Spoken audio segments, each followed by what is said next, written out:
कि अभी तक तो जोड़े जोड़े थे। हाँ?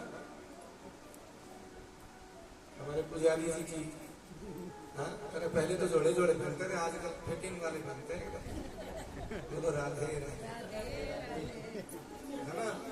तो पानीपत में आए हैं।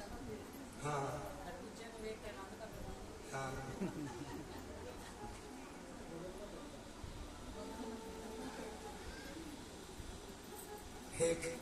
एक मैया तो बोली मैं थोड़ा ढीला ले आई, हाँ, सूट वगैरह, तब कुछ खा पी करके थोड़ा वजन बढ़ाना पड़ेगा। हाँ? तो थोड़ा अपना आकार बढ़ा लें। हाँ? जब परसों माता जी गा रही थी कि ऐसा सूट चाहिए, तो ऐसे सूट के लिए तो थोड़ा हेल्दी होना पड़ेगा। भारी आदमी से सूट मांग ले, वो अपना भारी सा सूट दे दे।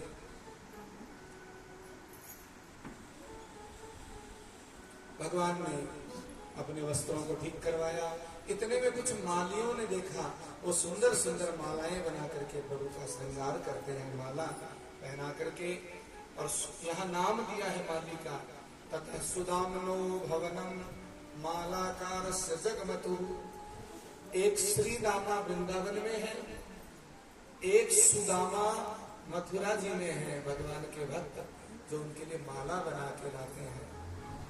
और एक सुदामा जी जिनकी कथा पोरबंदर गुजरात द्वारकाधीश जब बनते हैं प्रभु, उस समय गुजरात पोरबंदर के सुदामा का प्रसंग आप कल सुनेंगे। भगवान आगे जाते हैं, देखते हैं एक कुबड़ी, इनके बारे में अलग अलग प्रसंग आते हैं कि ये कुबड़ी कौन है। 3 जगह से टेढ़ी है।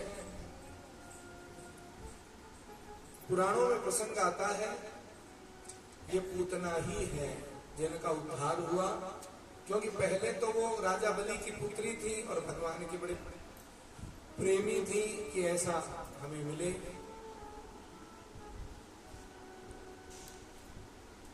नहीं, पूतना नहीं थी, रावण की बहन शूर्पणखा थी। कौन थी? शूर्पणखा। हाँ, शूर्पणखा उस समय भगवान राम से निवेदन करने गई, लेकिन राम जी चूंकि एक पत्नी व्रता थे, इसलिए किसी से भी प्रेम भरी बात नहीं कर सकते थे। भगवान किसी भी स्त्री से और प्रेमोचित व्यवहार नहीं करते। लेकिन अब वही यहाँ सैरंध्री त्रिवक्रा ऐसे नाम है, 3 जगह से टेढ़ी हो गई है। कहने कंस के अत्याचार से मैं दुखी हो गई और उसी को मुझे चंदन लगाने जाना पड़ता है। क्यों? कि अभी तक असली हकदार कोई योग्य आया नहीं। अब भगवान ने जो ही कहा, सुंदरी विलोक्य कुब्जाम युवतीम वराननाम प्रपच्छयान्तीम प्रसन्न सप्रद। भगवान ने मधुर वाणी में जब सुंदरी कहा, तो वो देखिए मुझे तो सब चिढ़ाते हुए ऐसे ढूंढते हैं, मैं कुबड़ी हूं ना, तो सब चिढ़ाते हैं मुझे, देखो कितनी सुंदरी आई है, कितनी सुंदर। ध्यान नहीं दिया। लेकिन भगवान ने जो ही फिर मधुर वाणी से नाम लिया, तो ओहो, इतनी मधुरता से तो मुझे आज तक किसी ने नहीं पुकारा। जो ही पीछे मुड़ के देखते हैं भगवान श्री कृष्ण को, देखी, आहा, मेरे चंदन के लेपन का वास्तविक असली हकदार आज आया। और चंदन लगा करके भगवान को सजा दिया। इसीलिए गोपियां बाद में कहती थी, अरे तू भी टेढ़ा है और तुझे वहां एक टेढ़ी और मिल गई। गोपियां उलाहना देती हैं कि तू टेढ़ा कुब्जा भी टेढ़ी। दोनों तीन जगह से टेढ़े हैं। हमारे कन्हैया भी त्रिवक्र हैं और कुबड़ी का भी नाम त्रिवक्रा, सही रंध्री। कई कहते हैं उस समय पृथ्वी माता भी ऐसे ही दुखी थी, ऐसा भी प्रसंग आता है।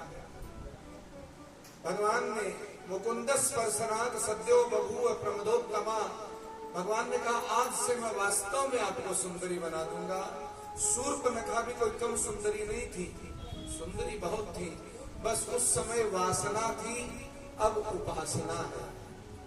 उस समय द्वेष हो गया था, लड़ाई झगड़ा करवा दिया भाई से कह करके, अब वो शांति से कि एक दिन कृष्ण आएंगे, आएंगे, मेरे प्रियतम आएंगे।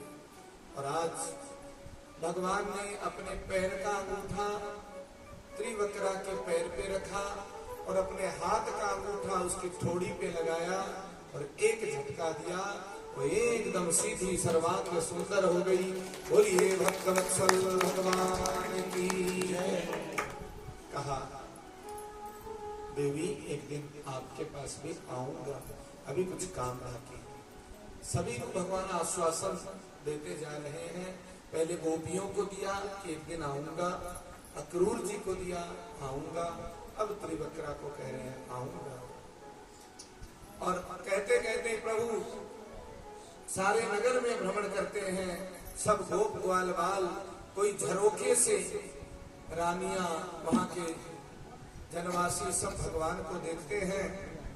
और देखते देखते आहा कहते हैं जैसे अयोध्या में और भगवान राम का दर्शन सब करके सब सोचती थी ऐसा हमारा पुत्र होता, कोई सोचते ऐसे हमारे पति होते। यहाँ भी सभी अपने अपने मन के अनुसार और भगवान का दर्शन कर रहे हैं। आज भगवान मानो सबको अपना प्रेम रसपान करवा रहे हैं। होते होते धनुष यज्ञ की ओर गए, वहां देखा धनुष रखा है। द्वारपालों ने कहा अरे तुम छोटे छोटे बच्चे यहाँ से चले जाओ, ये भगवान शिव का धनुष है, ये हर किसी से छुआ भी नहीं जाता।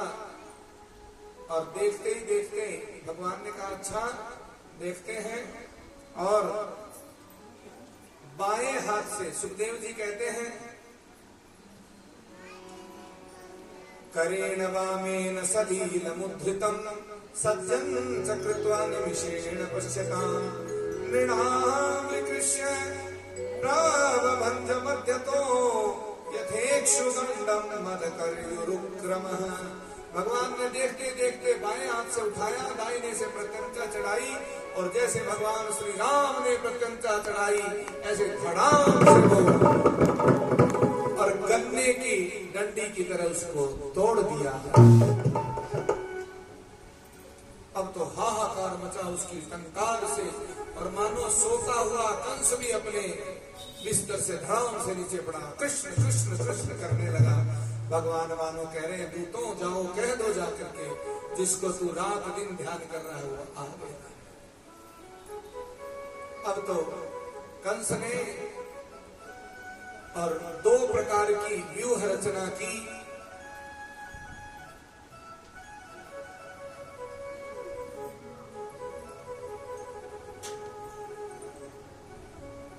एक हाथी, कुवलया पेड़ हाथी जिसमें 10,000 हाथियों का बल है, उसको मदमस्त कर दिया मुख्य द्वार पर कि पहले तो इससे कुचलवाना और इससे बचे, तो फिर मुष्टिक चाणूर कौशल आदि जो पहलवान है राक्षसों जैसे उन सबसे अखाड़े में मरवा देंगे। जब धनुषो भज्यमानस्य धनुष भंग हो गया तो वो कोई साधारण तो नहीं है। जिस धनुष को इतने योद्धा मिलकर के उठा नहीं सकते उस धनुष को तोड़ दिया। कहते हैं कंस को रात में भी स्वप्न में कृष्ण ही दिखते थे, है ना। इसलिए संत कहते हैं भाई हमसे अच्छा तो कंस ही था कि रात में सपने में भी वो उसी को याद तो करता था। हाँ उसकी प्रवृत्ति द्वेष की है इसलिए वो द्वेष से याद करता है। हम लोग भी यदि अपना जैसा भी भाव है केवल उन्हीं के प्रति रख दें, नाता एक राम जी से दूजा नाता तोड़ दे। जो भी अपना कोई पति है, पति सरल स्वभाव के हैं या रुक्ष स्वभाव के हैं, चंचल हैं कि शांत हैं, उन्हें आप वैसा ही कृष्ण मान ले, राम मान ले, नृसिंह मान ले, वामन मान ले, जैसा मान ले। द्वार पे गए, मदमस्त हाथी ने देख करके चिंगाड़ मारी भगवान ने कहा रे इसको आगे क्यों रख रखा, हाथी तो जैसे घोड़े घुड़साल में रहते हैं ऐसे